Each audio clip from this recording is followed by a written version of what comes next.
James जो किताब आहे सिंध छो इच्छाला साईं जेम्स उन में खूनी इनकलाब जी ॻाल्हि कई आहे त छा जीअं सिंध क़ौमी महाज इन लफ़्ज़ या इन मां कहिड़ो मतिलबु वठंदी जंहिंमें साईं जेम्स इहा ॻाल्हि थो करे त खूनी इनकलाब जे ज़रिए आज़ादी हासिल करे सघिजे थी। मां त नथो सम्झां त सिंधु देश जी शोशाला में साईं खूनी इनकलाब जी तर्जुमानी कई हुजे।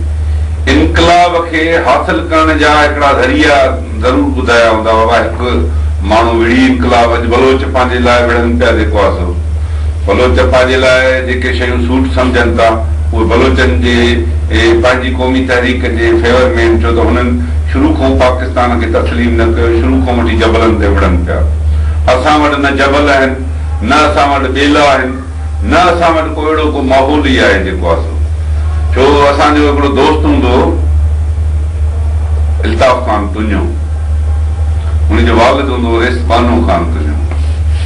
अक्सर असांजूं कचहरियूं कोठाणियूं वॾो हिकिड़ो त सम्झल लतीफ़ जो वॾो पारखू ऐं सूफ़ीज़म जो हिकिड़ो वॾो प्रचारक हुयो। असां जंहिं वटि वेंदा हुआसीं चवंदो हो साईं त जॾहिं वेड़ जो वक़्तु अचे जेको माण्हू न विढ़े उहो जे भड़ो, पर जंहिंजे वेड़ जो जॾहिं वक़्तु न हुजे ऐं कुंड ॾेई वञी जेको माण्हू विढ़े थो उहो बि सम्झ भड़ो आहे। त वेड़ जो जॾहिं वक़्तु अची वेंदो त हर ग़ैरतमंद माण्हू विढ़ंदो। वेड़ खां इनकार न आहे, न को वेड़ खां डिॼूं था। जॾहिं पंहिंजे वजूद जी सलामती जो वक़्तु आयो त सभ खां घणो असां विढ़िया आहियूं। जेके अॼु वेड़ जूं दावाऊं था कनि उन्हनि जो तारीख़ में या हिन में अहिड़ो कंट्रीब्यूशन न आहे जिते वेही उहो फ़ख़्रु करे सघनि। पर असां छाती ते हथ हणी फ़ख़्रु करे सघूं था। पर असां चऊं था त वेड़ खां असांखे साईं जीएम साहिब शुरू खां रोकींदो आयो। जॾहिं रूसी इनकलाब पे आयो, जॾहिं पाड़ेसरी मुल्क वेड़ जे लाइ साईं जीएम साहिब हिंदुस्तान वियो खान अब्दुल गफ़ार ख़ान जे तबियत पुछण जे हवाले सां। उते साईं जी राजीव गांधी सां बि मुलाक़ात थी, ॿियनि सां बि थी, ॿियनि सियासी लीडरनि रहनुमानि सां बि। साईं सां वॾी गुफ़्तगू कई राजीव गांधी। आख़िर में साईं चए पियो त साईं ॿिए ॾींहं ते वरी मूंसां ॿिया हुननि जा मुख जेके ज़िम्मेवार आहिनि जे एजेंसियुनि जा जे फ़ौज जा माण्हू मिलण आया। साईं तव्हां सिंधु देश चाहियो था त तव्हांखे हथियारनि जी सपोर्ट कयूं, तव्हांखे पैसा ॾियूं, तव्हांखे हे फ़ैसिलिटी ॾियूं। साईं चयो आउं पिनण कोन आहियो, मां हिकु क़ौम आहियां, सिंध मुंहिंजो वतन आहे, मुंहिंजी जदोजहद हक़ ऐं सच जी जदोजहद आहे, पंहिंजे धरती जी जदोजहद आहे।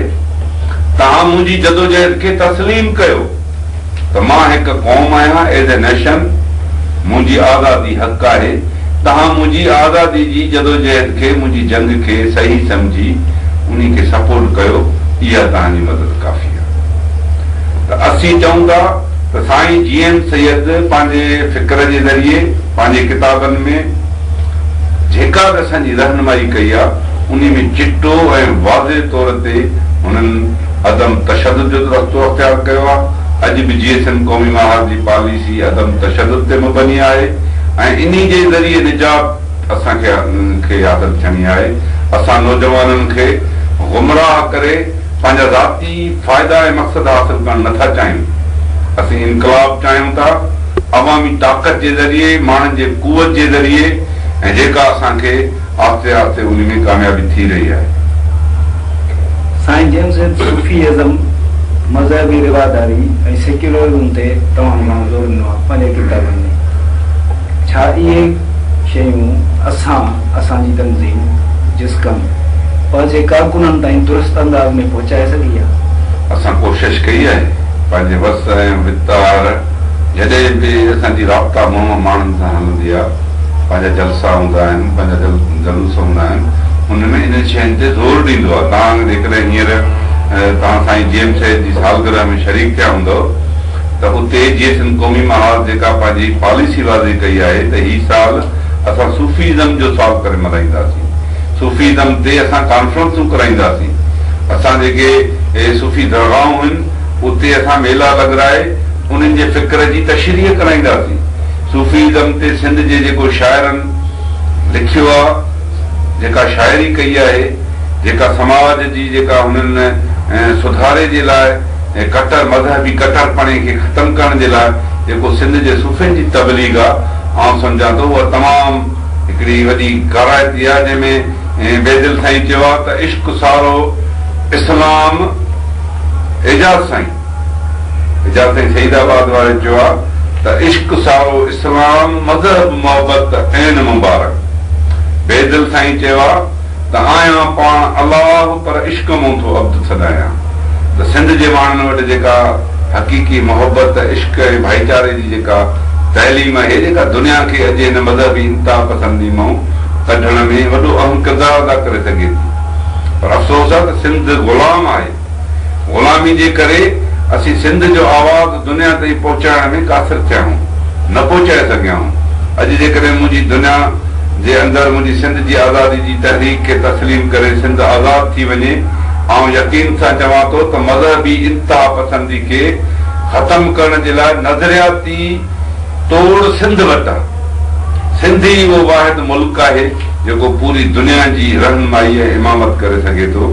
पर सिंध ग़ुलाम हुजण जे करे सही तरह सां सिंध जो जेको आवाज़ आहे, असांजे जेके सूफ़ीन जो जेका तबलीग ऐं तइलीम आहे, उहा असां सही तरह सां नथा पहुचाए सघूं। बाक़ी सेक्युलरिज़म, सोशलिज़म, जमहूरियत असांजे पार्टी जो पहिरियों नुक़्तो आहे। असांजे पार्टी जे मंशूर जो पहिरियों नुक़्तो आहे जेको आहे त असां हिकु सेक्युलर क़ौम आहियूं। असांजे रत में ई सेक्युलरिज़म शमायल आहे। असां नफ़रत करणु सिखिया ई न आहियूं। असांजो मज़हबी मोहबत आहे, प्यार आहे, ऐं उन जी तबलीग आहे जेको आहे जेका हमेशह असां रवा रखी आहे, रखंदा पिया अचूं। इहो त असांजो पहिरियों नुक़्तो असांजो नस्बल आहे न। जिस्कम काफ़ी अरसे खां कमु कंदी थी अचे। मिसाल तौर लॻभॻि 40 साल थी चुका हूंदा जो जीएसएम हलचल हले पई।